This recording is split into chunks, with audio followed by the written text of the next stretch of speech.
Squash and Hammer. One day, a squash found a new home with a long counter and a hot stove. It was a nice home, and Squash looked forward to spending time there. Until, that is, he found himself neighbors with a hammer perched by the door. "Hello, Squash!" called the hammer in greeting. The squash shrank back against the sink with an airy pallet of hysteria. "Stay back!" the squash cried. Hammer perked at the strange return and asked the squash of his travels. Squash had only recently escaped the markets, where hammers smash 100 coconuts a day into pieces for their blood, so the sight of the tool was cause for some alarm in the tasty fruit. "Squash, you're welcome in our home," told the hammer, elevating itself to be heard more clearly.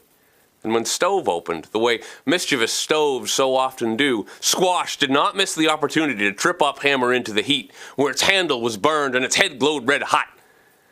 No sooner did the squash sigh relief than a woman walked into the kitchen and took a gleaming straight blade from the wall, which she used to quarter the squash, cooking it over the ashes of the hammer and serving it to a small gathering of guests for whom she did not greatly care.